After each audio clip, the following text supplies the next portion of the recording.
Jordan Spieth, that goes to you, KP. A solo third, 8 under 65. He goes out in 32, makes birdies on 10 and 11. 14 and 15, hits a wayward drive at 16 into the fairway bunker. That plugs underneath the lip. He has to just extract it sideways. He makes bogey there, and that really derailed his momentum, but another good week around Kapalua for Jordan Spieth. Yeah, a couple things, but first, to close the loop on the blade collar, got word from the property. It is a blade collar. Wow. Here's a different angle. There's a second shooter. Well done, Patrick. I was told it looks different because the back is a different color, but it's slightly raised, but definitely does not have a collar. I'm catching L's all over the place today. Yeah, well, same here. Tough way to start the year. Good job. Spieth was very Spiethy. I mean, it was 5 straight birdies, and then, I mean, not only did he have the plug line 16, but he had the whole, I think it was 10, 11, was it 14 or 13, where his ball was next to Harris English's, and he had to redrop in a divot. The whole thing was just, if you said, hey, who do you think got a plugged lie in a bunker and had to move his ball and then redrop in a divot and also made 3, 5, 9 birdies on the day? I mean, if it's not Sahith, it's Jordan Spieth. So all in all, good week. I wouldn't call it a great week, Rick. He putted it awesome, right? Like he made a lot of putts on Sunday. Yeah, here's what a mess. Kyle, did you hear what he said to the rules official during that? I did not. The guy, whoever it was like, yeah, that looks pretty similar to what it was. And he said, like, under his breath, he goes, yeah, especially the part where it's 3 inches underground. If my name was Patrick Reed, maybe I would. I thought it was an encouraging week, but we're not putting jacket number 4 or whatever he's on layaway quite yet. I don't think he kind of saved himself with the putter, which is not, it's good. It's good for this week. He scored well, all that, but I'm still, I don't know. I'm still a little wary about like what the trajectory is for this season. Sunjay Im goes to you, Patrick. 25 under par, a 10 under 63, which was a 10-shot improvement on Sunday from his Saturday round. And he also set the record for most birdies in a 72-hole PGA Tour event. He made 34 of them.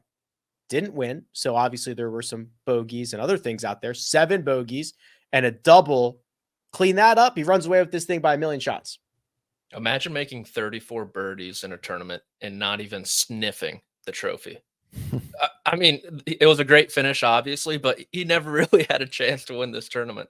I think he will eventually win at this golf course. You see so much similarity to the leaderboards at Augusta National, where he's played well. He's played well here a ton as well. And so I think we talk about all these guys who haven't won in a long time. Cantlay, Spieth, Xander, not a long time, but over the past year. Sunjay kind of flew in under the radar there in 2023, and hopefully this is a sign of him gearing up for a big 2024. I want to pick him for one and done next year already at Kapalua. Okay. And I also think he's Patrick, maybe the most underrated player in the world. Him and Russell Henley. Sure. But I mean, very underrated. I totally agree. And he's what, 25? No, is he that old already? Okay. Yeah, he's 25. Toured for 9 years. March 30th, 1998. Jeez. On tour for 9 years. Jeez. Perry Ellis. Yeah. Mark gets Collin Morikawa. Bookend 65s on the week, 67 and 70 in between. The good news for Collin is that he was 7th in strokes gained off the tee, and first in strokes gained approach. He is that elite ball striker that we have known that he is. That is back. It's 2024 is the year of Collin.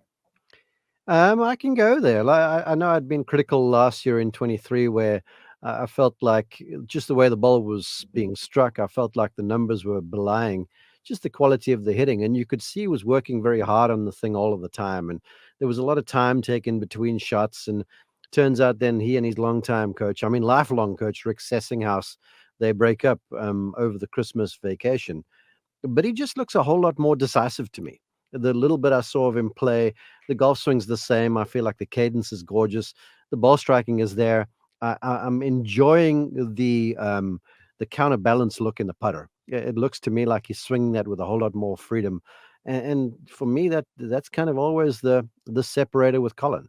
Even if he's off, he's going to give himself looks, and it's just a question of converting those. So I thought it was a great start to the season. I feel like he's probably going to build on this stuff, and there's a win on the horizon. Of that, I have no doubt. I'd just like to see, though, that under pressure, that he stays, because it's easy when you're kind of chasing to kind of aim and fire a little bit. I want to see him with a lead or close to the lead come Sunday afternoon, if he still is decisive, because if he is, that's how he used to be back in 20 in those years when he was winning major championships. If he's that way inclined, I feel like it will be a great season for him. Scottie Scheffler with a Sunday 66 out in 33. In 33. KP, looking at his putting numbers, first 2 rounds, very good. He gained 2.5 strokes with the flat stick. His final 2 rounds, Saturday and Sunday, he lost those 2.5 back plus another half a stroke. Anything new and interesting to say, or is this just more of the same? Same. New Year, same story. Finished first tee to green and 44th in putting. I mean, Rick, the last 25 tournaments he's played dating back to November of 2022, he's lost 141 guys total. Over 25 tournaments. He's averaging like a 5th place finish over like 25 straight tournaments. No cuts missed. 1 finish outside the top 25. I don't know. I don't know what to do with that. Like I've almost like every time he plays, I'm like, he could win 6 tournaments in a row. But then I started thinking about it, and it's like, I think this might just be like who he is. I'm curious where you're at with Scheffler. I don't know anymore. I remain very optimistic, just because the 3/4 of the game, tee to green, is so much better than everybody else. Mm-hmm. And we get these spurts. I mean, Thursday and Friday, I was ready to hand him 6, 7, 8 trophies this year. But then he burns a couple of edges. I also think that and Kisner made this, and the stats bear this out. Kisner's a low-key stat guy, by the way. He made a couple of comments that were like, I love this guy. He gives himself so many more of those 8 to 15 footers than everybody else does. And he's missing more than everybody else, not because because his rate is lower and because of the volume that he's taking. Yeah. That I'm stunned. It has not leaked into, and maybe it has, and we just don't know about it, that it has not leaked into kind of the rest of his game. But I remain incredibly optimistic. I like that he has, remember, Kyle, there was a long time where he was first in tee to green, last in putting, and wasn't trying anything new. I'm at least optimistic about new putter, new grip, new putting coach, work being put in. That I'm at least optimistic about that. Rick, if I might real fast just on that, I think he and Phil Kenyon have done a marvelous job on just the shape of the stroke, the quality of the strike with a putter. To me, I think the only thing where he and Ted Scott were tripped up on was they misread a lot of putts. Mm-hmm. I mean, look, green reading is a skill and it's a part of good putting. But I feel like if you start to get Scottie at a place like Phoenix, where those greens are true, the way he's rolling it right now, watch out. You can put me on the record. I'm excited. I think it's open season for Scheffler. When he gets on greens, they're a little easier to read.